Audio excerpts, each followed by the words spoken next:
It's a very beautiful day. The sun is up. It's a very fine day for all of us. We have free supply of oxygen. And this is also a time of coming together. As we greet one another, let's just inhale and exhale with so much gratitude and happiness. Happiness is always the way. And as what it says on our stage, to the mind that is still, the universe surrenders.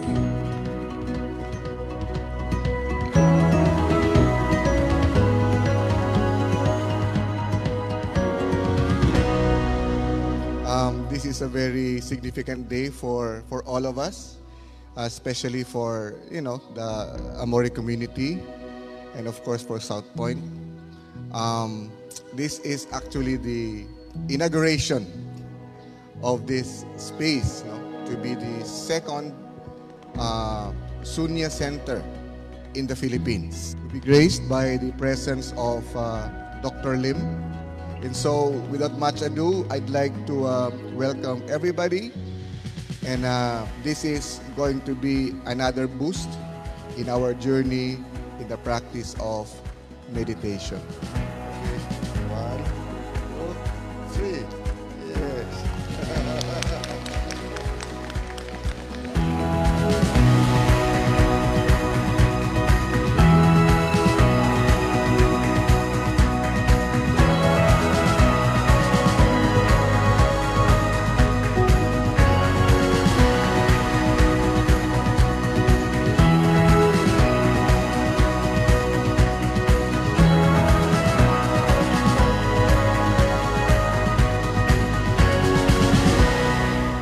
Cannot stop the mind. But what we can do is that we try to use a neutral mindset to replace an agitated mind. Your mind cannot do two things, Your mind cannot thinking of two thinking at one time. Okay, so you do neutral thinking to replace the agitated thinking.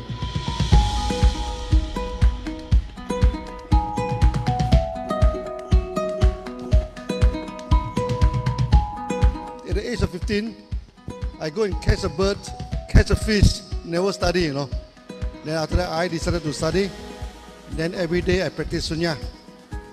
Then with the practice of Sunya, our focus become better. When we study also, the focus become better. The memory also become better. Okay, so after 3 months time, I become first in the class. Okay.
This is also Sunya. We are natural, we are eco-farmer. Okay, we follow the nature. That's why when they told me that you all can meditate on the field, I feel very happy, Like today, it's a half open air. You can feel the wind, you can listen to the birds. It's a good thing. Sometimes we have to go back to nature.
Magandang umaga sa inyong lahat. Magandang umaga. Good morning. Maayong buntag. Buenos dias. Salamat pagi. Tama ba? And yeah, what else is possible? Maayong buntag. So, welcome to our Sunya Sundays. Ito na naman, nandito na naman tayo. Huminga ng malalim, alisin ang kaba. Lyrics na siya sa alam ko, sige lang, sige. So, yun. Anyway, I am Tina. Ako po si Darlene. At ako si Zai. Ayan, kami ang inyong hosts sa Sunya Sundays. Etong episode na ito ay magiging patungkol sa Sunya. At ito ay isasali na naman namin yung latest na video ni Dr. Lim. At ina-upload ni Dr. Lim yung kanyang video about Sunya tuwing Biyernes sa kanyang Facebook page. So kung hindi mo pa na-follow si Dr. Lim, you can follow him on Datok Dr. Lim Shojin. At okay, so sisimulan na namin ang aming pagsasalin. Simula ngayon, si Dr. Lim na yung nagsasalita pero kami yung mag-translate sa wikang Tagalog. So mauuna sa amin si Zai. Pasok. Yes, magandang hapon, magandang umaga, mga kaibigan. Simulan na natin. Okay. Simula sa video na ito, tatalakayin na natin ang formal na turo ng Sunya mula sa pinaka-basic hanggang sa pinaka-advanced.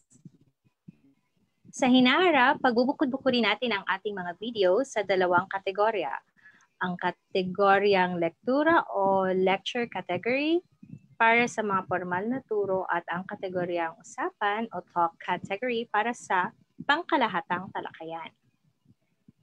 Ang video na ito ay nasa seryeng lektura.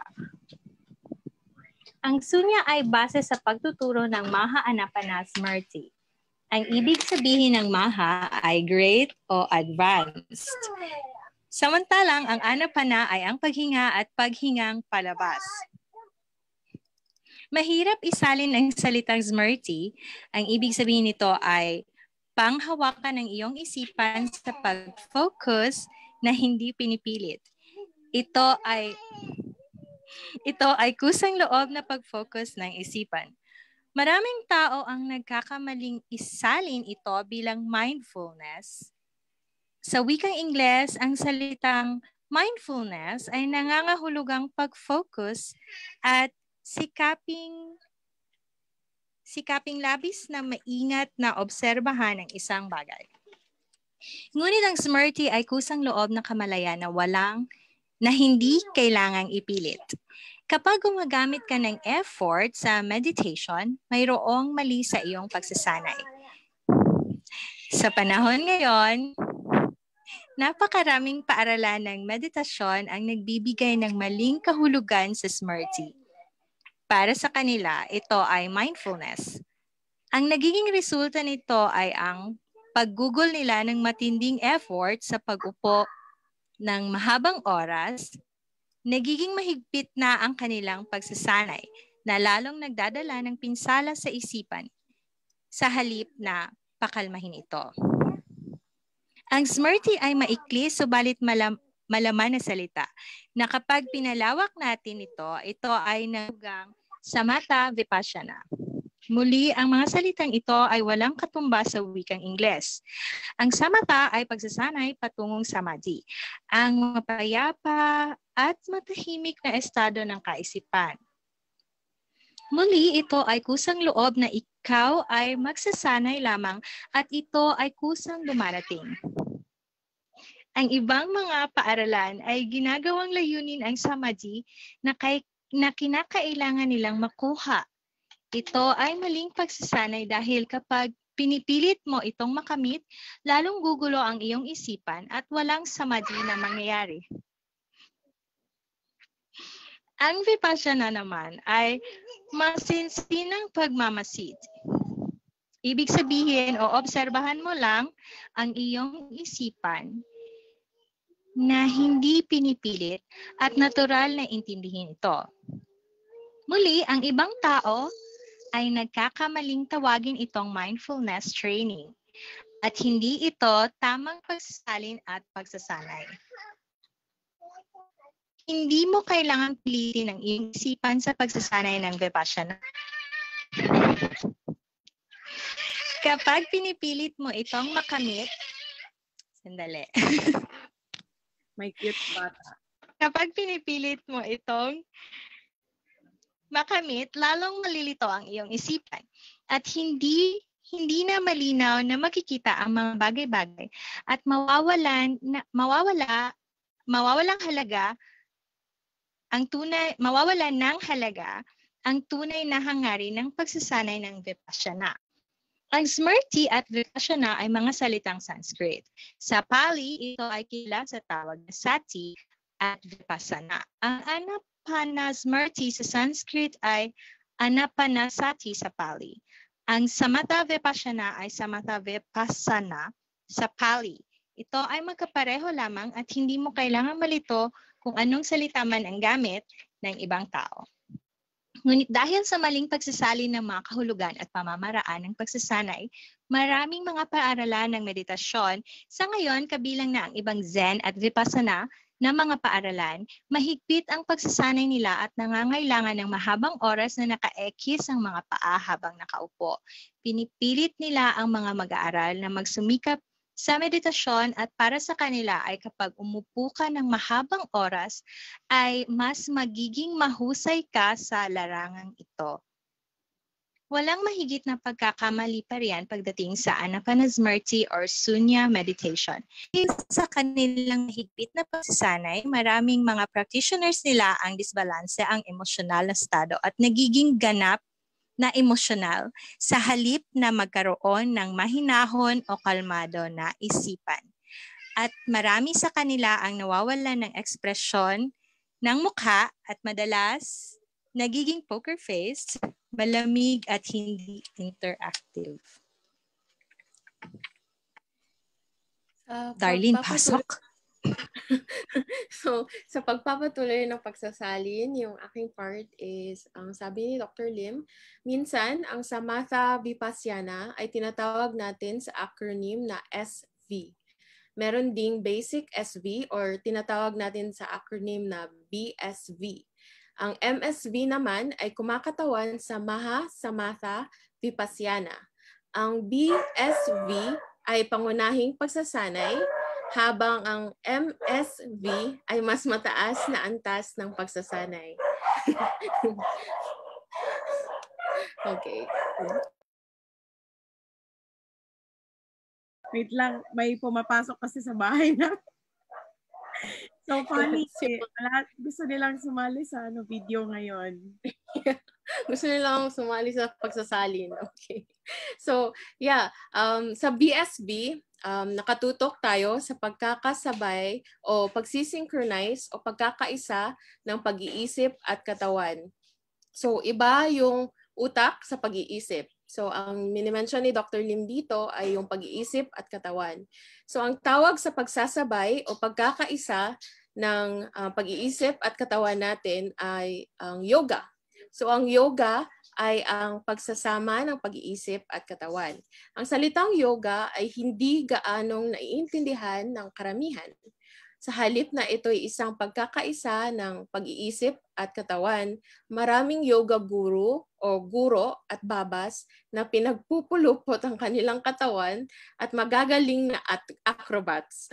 So, ngunit hirap sila sa kasanayan na pagsasama ng pag-iisip at katawan. So dapat, sabi ni Dr. Lim, so dapat daw, nagpatayo na lamang sila ng paaralan para sa circus upang makapagsanay ng mga acrobats at hindi isang paaralan para sa yoga. Marami silang oras at pagsisikap na ginugugol at ginagastos upang mapulupot ang kanilang mga katawan. Maaari nitong gawing flexible ang katawan, ngunit hindi ito nakakakalma ng pag-iisip at hindi nito mapag-iisa ang pag-iisip at katawan. Ang pagsasama ng pag-iisip at katawan ay pangunahing pagsasanay sa yoga o BSV or yung Samatha Vipassana. And pagkatapos mapag-isa ang pag-iisip at katawan, mas nagiging mas mapayapa at matahimik tayo. At ito ang oras na gagawin natin ng ating mga tungkulin or doing our duties. Pagkatapos, kailangan nating makipag-ugnayan sa kapaligiran or environment. Ito ang tinatawag nating Maha Yoga or MSV or ang mas mataas na antas ng pagsasanay. So, pag sinasabi nating kapaligiran or environment, ang ibig sabihin nito ay lahat ng bagay na labas sa iyong sariling pag-iisip at katawan. Halimbawa nito ay iyong pamilya, iyong trabaho at opisina, ang lipunan at ang kapaligiran in general. Sa ngayon, napagtanto mo na siguro na ang tamang pagsasanay ng sunya ay di kailangan ng labis na puwersa o pagsisikap sa kahit anumang pagsasanay. So, ang pagbuhos ng sobra-sobrang pagsisikap o puwersa ay nakakasama sa katawan at pag-iisip. Kailangan nating magsikap sa anumang pagsasanay kasama na dito ang sunya. Ang pakiusap namin, pakiusap ni Dr. Lim sa sunyati is tamang pagsisikap. Tamang pagsisikap. Iba yun sa sobrang pagsisikap. So, hindi sobrang higpit at hindi rin napakaluwang. Yun yung reminder ni Dr. Lim sa pagsasanay natin ng sunya. Ang pagsasanay ng sunya ay halintulad sa pag-apena or sa pag-tune ng string ng gitara or tali ng gitara. Kapag ipinag-apena or na-tune natin yung tali ng gitara ng napakahigpit, ay maaari itong maputol or mag-snap. And kapag inapina na ng napakaluwang naman yung tali ng gitara, wala ring tunog na lalabas. Kaya't mahalaga ang tamang pag-apina. So tamang pagsisikap or tamang effort lamang ang kailangan. So sa kabilang dako, huwag puwersahin Sa kabilang dako, huwag puwersahin na umupo ng napakatagal, lampas sa anong kaya ng iyong katawan. Sa isang dako rin, hindi pwedeng umupo ng napakalundo o napaka-relax hanggang sa makatulog ka. Ang pagme-meditate ay hindi pagsasanay para ikay matulog. Sa katunayan, kabaliktaran ito. Ito ay isang pagsasanay upang ikay gumising.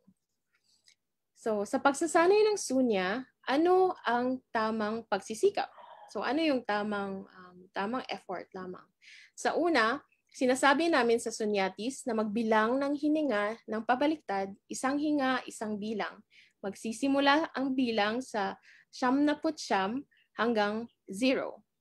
Ito'y tumatagal ng about 12 hanggang 15 minuto. Yung isang round ng 99 to 0 na reverse counting. Ito'y karaniwan na pasok sa kakayanan ng karamihan. So it's a normal capacity of a person.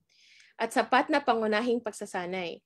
Ngunit isa sa 5 tao, hindi nila natatapos ang pagbibilang ng 99 hanggang 0.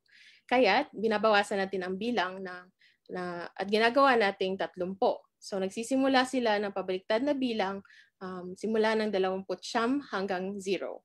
May iba pa rin kahit 29 to 0, hindi nila natatapos. Kaya binabawasan ulit natin hanggang maging 10 bilang.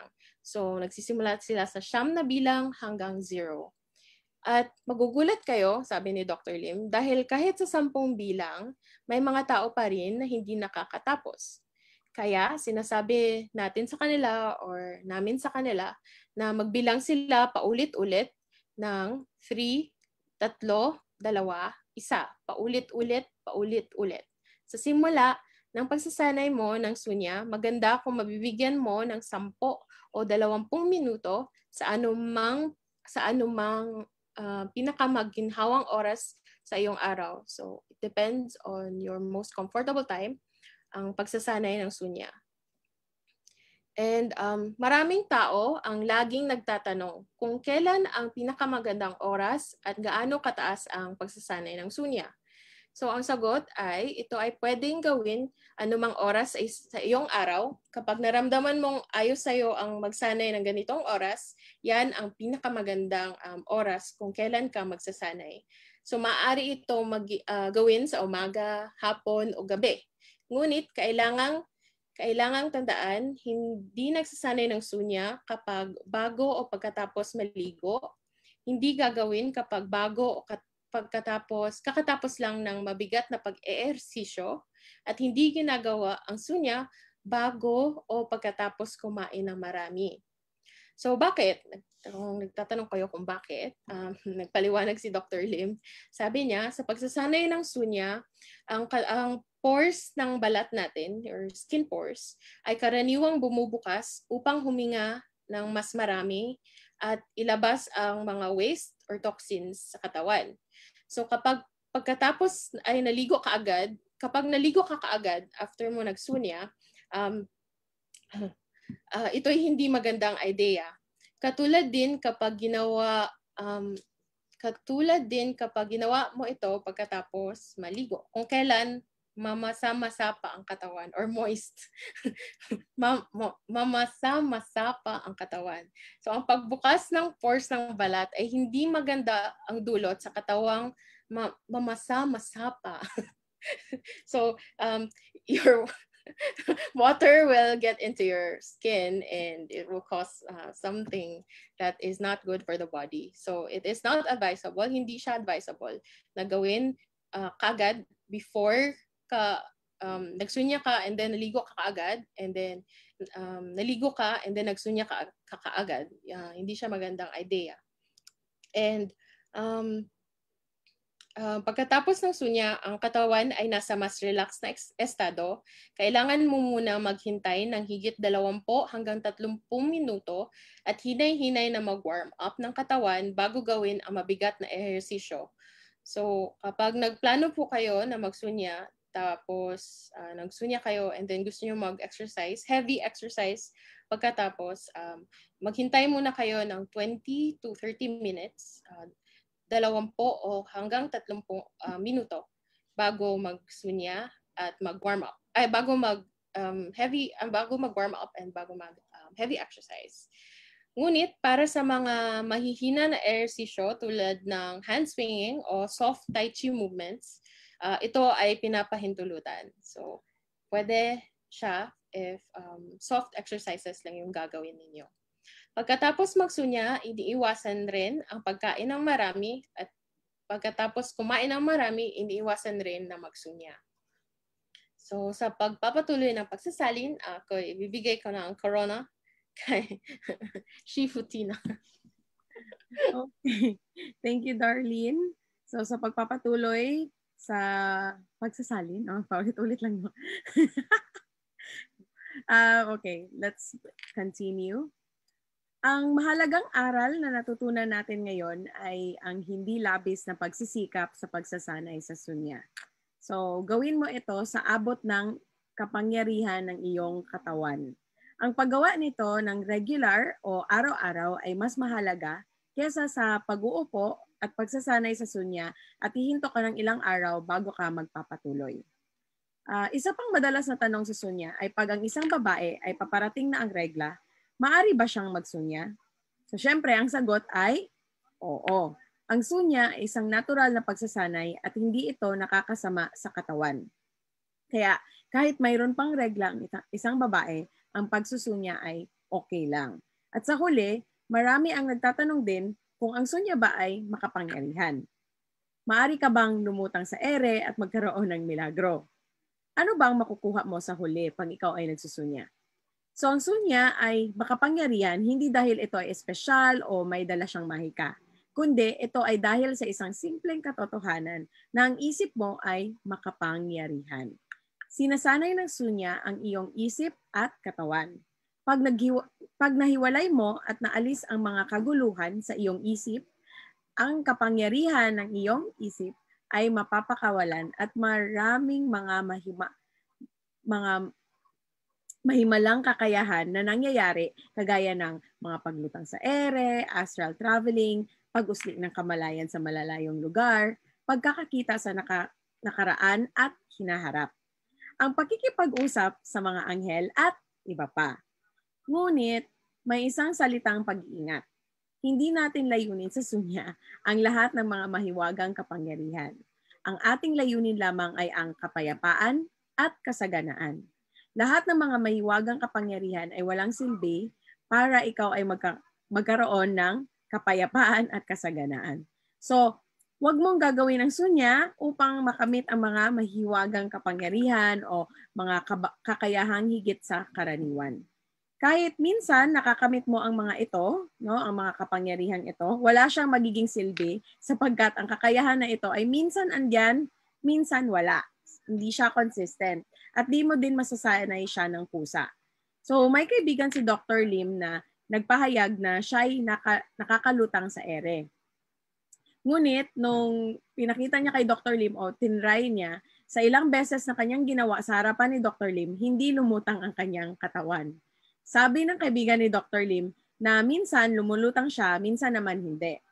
At sabi ni Dr. Lim, ang kakayahang ito ay walang silbi at sumang-ayon naman ang kaibigan ni Dr. Lim. Ngayon, gaano ba kalayo ang mararating mo kapag ikaw ay nagsasanay ng sunya araw-araw? Sabi ni Buddha, malayo ang mararating mo. Sa buhay na ito, maaari mong makamit ang estado ng isang arhant. Ang isang arhant ay isang tunay na malayang tao na nakakapunta sa mundong ito at nakakaalis kung kailan niya gusto. Minsan, tinatanong si Dr. Lim ng mga tao, ano ang mangyayari kapag ang isip at katawan ay napag-isa? Ikaw ay magiging isang avatar at maaari kang mawala at lumitaw kung kailan mo gusto. Parang isang arhant. Muli, inuulit natin na hindi natin ginagawa ang sunya upang makamit ang mga ito. Sinasanay lamang natin ang ating mga isipan upang maging kalma at mapayapa. Sinasanay ang katawan upang gawin ang sariling tungkulin at magdala ng kasaganaan sa mundong ito. Wala tayong dapat alalahanin sa mga mahiwagang kapangyarihan. Maabot man natin to o hindi natin kinakabahala. Hindi rin natin ginagawa ang sunya upang maging isang avatar. Dumating man ito o hindi natin kinakabahala. Ang pagkamit ng kapayapaan at kasaganaan ay ang ating tanging layunin sa sunya. Ang kapayapaan sa isip, pagmamahal sa kapwa at kapaligiran, ang makamit ang financial freedom upang maging isang milyonaryo ay ang bukod tangi nating pinapahalagahan. Kaya sa hinaharap, pag ikaw ay tinatanong kung ano ang sunya, sabihin mo siya ay isang pagsasanay ng Anapana Smriti. Ang Anapana ay ang pagsasanay sa pagpasok at paglabas ng hininga. Smriti ay ang pagsasanay ng Samatha, Vipassana, na ang pagkakaisa ng isip, katawan at kapaligiran. Gamit natin ang mga salitang Sanskrit dahil wala siyang katumbas sa wikang Ingles. Hindi mo man ito maintindihan o maalala, pero hindi ito mahalaga. Naipaliwanag naman ni Dr. Lim na ito ng simple para sa atin. Hindi mo din kailangan maintindihan ang wika. Ang pinakamahalaga ay ang pagsasanay ng sunya araw-araw at maranasan mo ang kapayapaan at katahimikan na hindi mailalarawan ng kahit anumang wika. Sa ngayon, nagsisimula na ang ating paglalakbay sa sunya. Mahaba man ang paglalakbay na ito, ngunit tibale na. Ang paglalakbay mismo ang ikakasiya natin at hindi ang ating mararating. Sa susunod na mga video, tayo ay magtutuon sa pagsasanay ng katawan, paghinga at isip. Ayan. So, at dyan nagtatapos ang ating panayam sa sunya or sunya lectures ni Dr. Lim as explained by, as translated by Zai earlier. So, yeah, what else is possible? I hope you're still watching. Hello to everybody who's watching. Hello, Ate Zarina. Hello, Fanny. Hello, Ate Mean Pausal. Hello, Tita Jerry and Tita Babes Acosta. And of course, our Crown Ambassador, Neng Suelto. Isang maulang araw sa inyong lahat dito. Maulan ang aming ngayon. Saan ang aking mga co-hosts? Hindi pa naman umuulan sa amin dito. Pero mukhang nagbabadya. Kaya pala mainit. Kanina. Totoo. Pero madilim na din sa ngayon. So, kumusta ang ang ating actually yung mga ninyo, mga insights or sa experience ninyo sa Sunya or whatever? Gusto ko yung reminders. When to practice Sunya and kung ano yung mga hindi siya masyado advisable, like shower, before shower. Ang alam ko lang kasi personally yung wag kang magsisunya kapag busog ka kasi naman 'di ba palakain tayo. So alam natin 'yan. So yun. So yes, and which also reminds me na ano din ni Dr. Lim before that we can breathe through our skin. That's susunod na yun siya ng mga, sa future na yun siya ng mga lecture. Pero yes, that's why, anong tawag nito? We cannot say that with our mask on, we cannot breathe because na-program lang kasi tayo that we breathe through our nose or through our mouth. But we can actually, our skin is the largest organ in our body and we can actually breathe through that. So, yun. And Sunya will help you realize that very soon. If you start practicing now, what else is possible? So, yun. It's really wonderful. Thank you so much, Darlene, for translating that. And it's really refreshing and it's good to know. Ayun na, ang ating friend, si Lani Misalucha. So dumaan na din siya dyan. Ayan. At dito na si Lani Misalucha sa aming sa aming mga lugar. Okay? So, yun. Thank you, Zai, for that. Darlene? Katulad ni Ate Zai, yun din. Kasi first time ko malaman na regarding sa heavy exercise and yung maligo. Hindi para dapat agad naliligo or after maligo, hindi kailangan pa ng time before magsunya. And aside doon, nag-insert na si Dr. Lim ng science behind that. So yung opening of the pores, maganda kasi nilalagay niya kung ilang minutes bago ka magsunya. Like may gauge ka na ba, hindi ka na mag. So yun yung gusto ko. And yung part din na yung part din na if may na-meet kayong tao na hindi nila natatapos yung 99 to 0, yung next next mo na ipatry sa kanila is actually yung 29 to 0. Pag hindi pa rin nila makuha, it's that 9 to 0. And then kung hindi talaga kaya yung 9 to 0 na matapos, no judgment naman talaga. They can do the 3 to 1 paulit-ulit lang, kahit yun lang. And actually, it already has effects. And also, I think every time nagsusunya tayo, we always remind everyone that it's a daily thing. It doesn't matter how long or short or whatever that the practice is, but as long as it's done every day, at least a few minutes in your day, yun yung palaging nasa video ni Dr. Lim na palagi siguro sa mga nanonood, alam niyo na. And I like yung part ni Ate Christina, mga reminders. Yeah, it's the power of your mind and not actually Sunya. Sunya is powerful, but it's actually your mind that is much more powerful. And Yeah. Yeah. That's it for me. Yes. Gusto ko din yun. And yung journey, it's not about the journey. Oo. It's Maganda. not about the destination. It's not about the destination, but it's about the journey. Diba? Ang napakaganda ng ating ng ating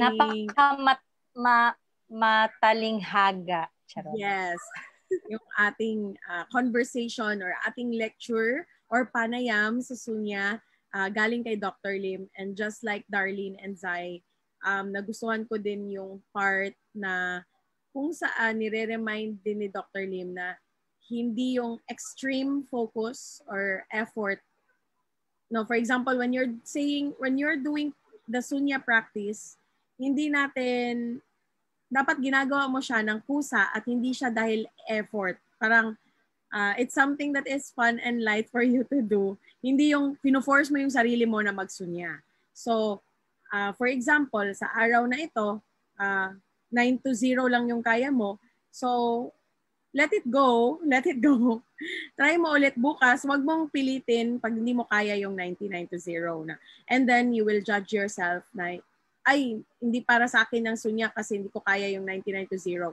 Again, hindi din tayo nagpapagalingan dito na, oy, grabe si ganito, nakaka 1 hour, nakaka 2 hours. Hindi tayo ganyan. Okay? Wala tayong it's not the length of the time of your practice, but it's your daily or consistent practice that will contribute to your sunya practice. And maganda din yung inaano ni Dr. Lim yung ating mga certain expectations sa mga resulta. Yes, it's very hard na here. So, expectation sa resulta natin na pag ginagawa natin yung sunya, dapat may mangyari. No? So, yung mga ganon, tinatanggal natin yung mga expectations na iyon. So, parang naririnig nyo na ang ulan sa aking at hindi na ako ang naririnig ninyo. Tama ba? Madunga na ang ulan sa on live. Pero parang hindi naman. Parang okay naman. So, yun. Inaano lang namin yung when you do sunya or when you promote sunya, make sure you're not promoting uy, pag magsunya ka, mag-levitate ka. Uy, pag magsunya ka, nakaka-astral project ka. So, no, we're not saying that. But there are possibilities that our practitioners, they can gain that kind of awareness. And again, thank you for reminding Darlene that our main layunin or ang ating pinaka-primary target in Sunya is peace and prosperity, ang kapayapaan at kasaganaan sa mundong ito. At paano natin siya magagawa? Magsisimula siya sa ating sarili. So, ayun. And ang maganda sa Sunya is it's something that you can do for yourself. Hindi siya ginagawa, like for example, I think si Dr. Lim yung nagsabi na you cannot do the Sunya for them. I think in the Sunya Council yon na if merong magsabi na mahirap yung Sunya, no, ano yung gagawin. So, yung mga ganong bagay. So, yeah. Sunya is the easiest meditation practice I have ever encountered. And we're just inviting again everybody who is watching us and maybe still wondering what Sunya can do for them and ganito ganyan. Just try it. Just try it for 21 days or a month. Daily, consistent practice. And don't be attached to the result. Like for example, your first Sunya, nakatulog ka. Okay, sabi ni Dr. Lim, ang Sunya hindi para ikaw ay makatulog. Pero kung nakatulog ka, allow yourself, just become aware that nakatulog ka, then try mo again tomorrow. Because the Sunya practice, ang goal or ang target din natin aside from peace and prosperity is also, hindi naman target, pero ang isang effect niya is to awaken you more. Not to make you fall asleep, but to awaken you more. Which is, like us in the Sunya Council, a lot of us are seeing things as it is, not with, dapat ganito yung mundo, yung, alam mo yun, yung marami tayong mga dapat ganito yung mundo, pero hindi ganon. Hindi so ano magagawa mo kung hindi ganyan ang mundo? So, yan yung Sunya. Ano yung magagawa mo kung hindi ganito or hindi mo expectation yung nangyayari sa mundong ito. So ayun, salamat sa panonood. At meron pa bang mga huling dyan, final words? Oh, andito sila Tito Arman and Tita Merlinda Roa who's watching from Zamboanga. Ayan, hello po sa inyo, and yes, thank you again for watching and for doing your Sunya daily. Encourage more people, especially here in the Fox Tribe. One of our requirements, if you're part of the Fox Tribe, is really to do Sunya. It's how we also, ang tawag yan, ito yung basic namin talaga na requirement for our team. But of course, we're not super crazy strict. We also guide our team and tribe mates when they do their Sunya practice. We just remind them to do Sunya. But yeah, lahat ng Fox Tribers, they all do Sunya. So yon, Zai and Darlene. Me, okay. Thank you for watching and keep doing your Sunya. The best time to do Sunya is now. Now. So, and yes, now. Maingay na. Yes, now. Sunya now.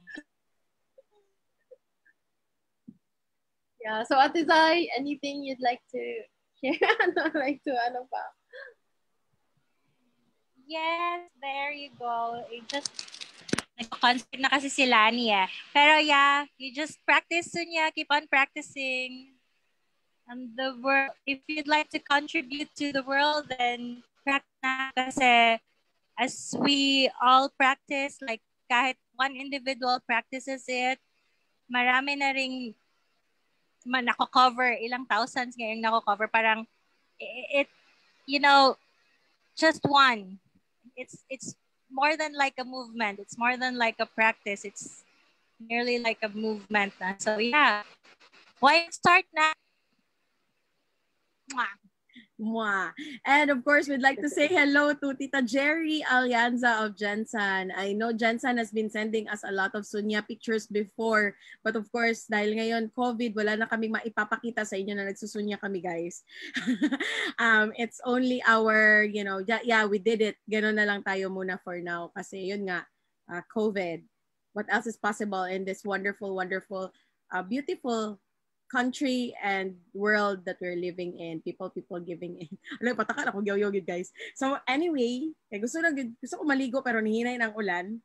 But yeah, we will see you in all our other classes and calls. Stay tuned for also tomorrow. Meron kaming Zero Fox Given here at the Fox Tribe.